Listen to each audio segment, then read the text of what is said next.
안녕하십니까? 인생의 복잡한 문제들을 말씀으로 단칼에 해결해주는 김종근 목사의 쾌도 남마입니다.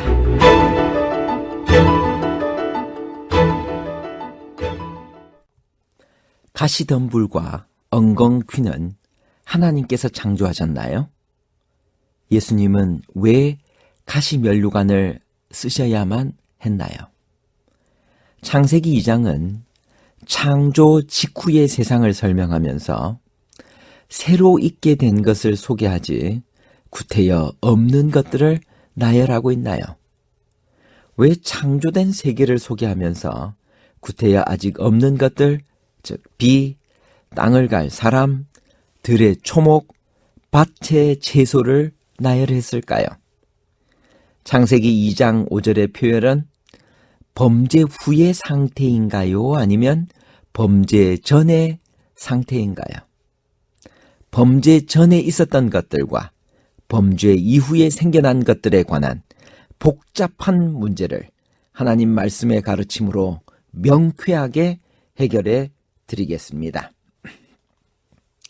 첫째 아담의 범죄의 결과로 이 세상에 나타난 식물과 인간이 먹을 음식은 어떤 것이었나요? 땅이 내게 가시덤불과 엉겅퀴를 낼 것이라. 너의 먹을 것은 밭의 채소인즉. 창세기 3장 18절. 인간이 타락 전에는 음식으로 사용할 수 있거나 보기에 아름다운 식물들만이 땅에서 자라났지만 이제 땅은 죄를 지은 후 가시덤불과 엉겅퀴도 낼 것이었습니다. 교회정은 6권 186페이지. 하나님은 결코 가시나 엉겅퀴나 가라지를 만들지 않으셨다. 이것들은 사탄의 작품으로서 타락의 결과로 그가 귀중한 것 가운데 도입한 것들이다. 첫째 아담의 범죄의 결과를 둘째 아담이신 예수님께서 어떻게 보상하시고 회복하셨나요? 마태복음 27장 29절. 가시면류관을 엮어 그 머리에 씌우고 갈대를 그 오른손에 들리고 그 앞에서 무릎을 꿇고 희롱하여 가로되 유대인의 왕이여 평안할지어다 하며. 첫째 아담의 범죄의 결과로 이 세상에는 가시덤불과 엉겅퀴가 나기 시작했습니다.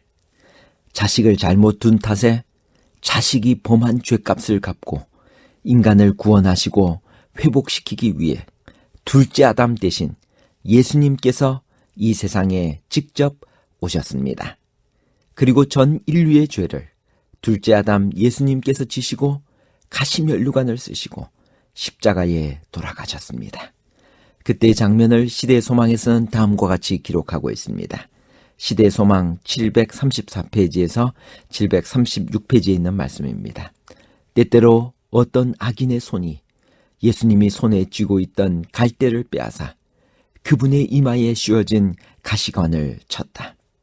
그때마다 그분의 관자놀이는 가시에 찔려서 붉은 피가 그분의 얼굴과 수염에 흘러내렸다. 첫째 아담의 잘못 때문에 둘째 아담 대신 예수님이 이런 고통을 당하셨던 것입니다. 둘째 아담 대신 예수님께서 당하신 죽음은 첫째 사망이었나요? 아니면 둘째 사망이었나요? 로마서 6장 23절. 죄의 삭은 사망이요 하나님의 은사는 그리스도 예수 우리 주 안에 있는 영생이니라. 죄에 대한 형벌은 첫째 죽음이 아니라 영원한 멸망인 둘째 죽음입니다. 예수님은 십자가에서 영원한 사망인 둘째 사망을 체험하신 것입니다. 첫째 아담과 둘째 아담은 언제 다시 만나게 될까요? 계시록 5장 12절. 큰 음성으로 가로되 죽임을 당하신 어린 양이 능력과 부와 지혜와 힘과 존귀와 영광과 찬송을 받으시기에 합당하도다 하더라. 예수님께서 재림하신 후 하늘에서 첫째 아담과 둘째 아담이 다시 만나게 될 것입니다. 그 장면을 각시대의 대쟁투에서는 이렇게 예언하고 있습니다. 각시대의 대쟁투 648페이지. 아담은 자기 주위를 둘러보고 하나님의 낙원에 서 있는 구속받은 그의 가족의 큰 무리를 본다. 그때 아담은 그 찬란한 면류관을 벗어 예수님의 발 앞에 던지고 그분의 가슴에 몸을 던져 구주를 포옹한다. 이제 창세기 이야기로 잠깐 돌아와 보겠습니다. 왜 창조된 세계를 소개하면서 구태여 아직 없는 것들을 나열할까요? 창세기 2장 5절에서 6절. 여호와 하나님이 땅에 비를 내리지 아니하셨고 땅을 갈 사람도 없었으므로 들에는 초목이 아직 없었고 밭에는 채소가 나지 아니하였으며 안개만 땅에서 올라와 온 지면을 적셨더라. 이 구절은 참 특이합니다. 창조 직후의 세상을 설명하면서 새로 있게 된 것을 소개하면 되는데 구태여 없는 것들을 나열하고 있기 때문입니다. 4가지입니다. 첫째, 비. 둘째, 땅을 갈 사람. 셋째, 들의 초목. 4번째, 밭의 채소입니다. 그리고 있었던 한 가지를 말하면 안개입니다. 이런 묘사는 우리가 쉽게 이해하기가 참 쉽지 않습니다.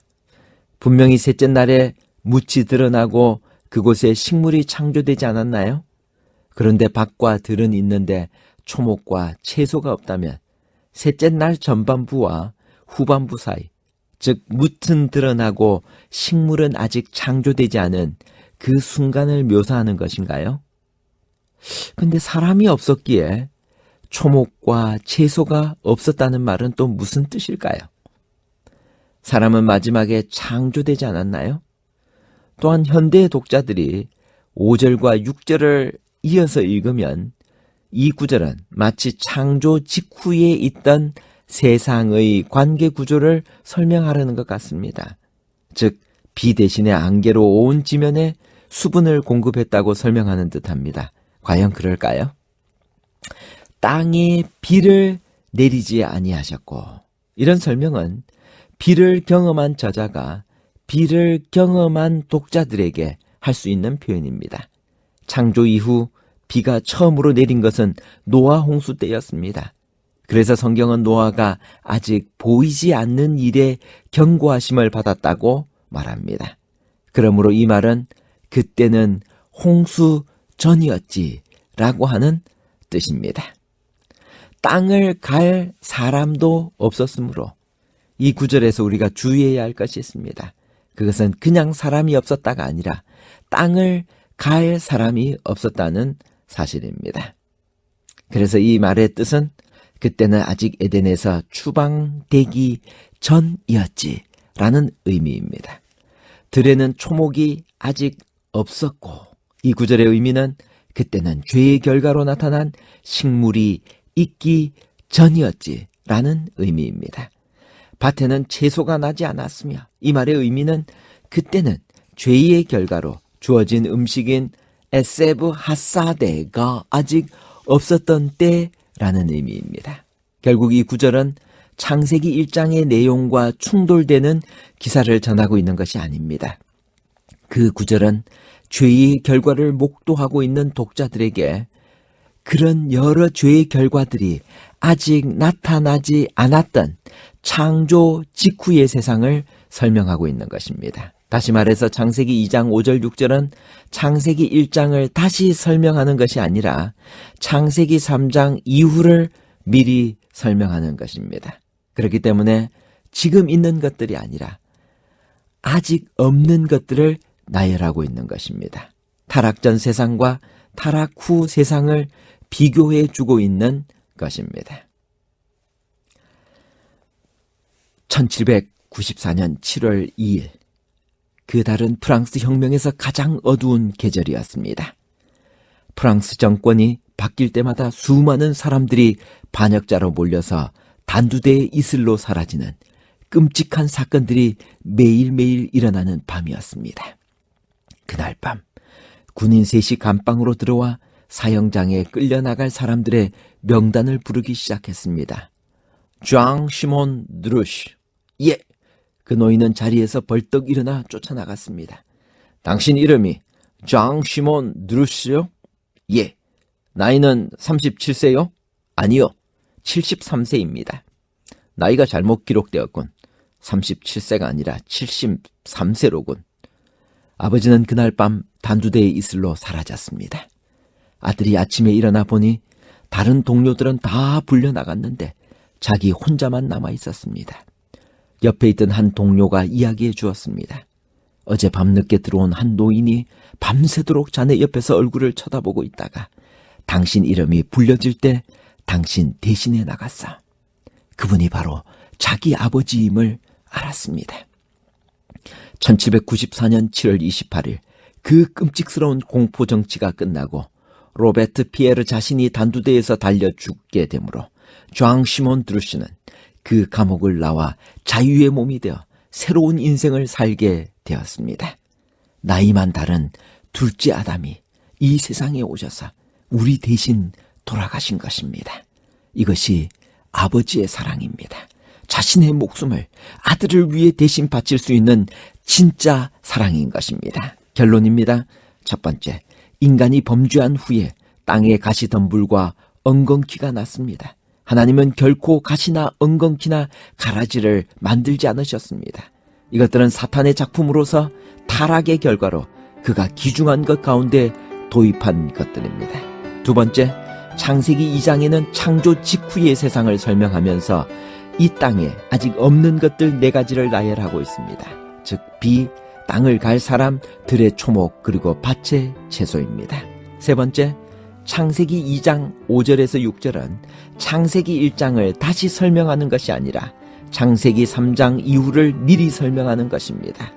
그러므로 지금 있는 것들이 아니라 아직 없는 것들을 나열하고 있는 것입니다. 타락 전 세상과 타락 후 세상을 비교해 주고 있는 것입니다. 오늘도 하나님의 사랑 때문에 예수님을 바라보며 예수님의 품성을 닮아가는 귀한 하루가 되기를 바랍니다. 감사합니다.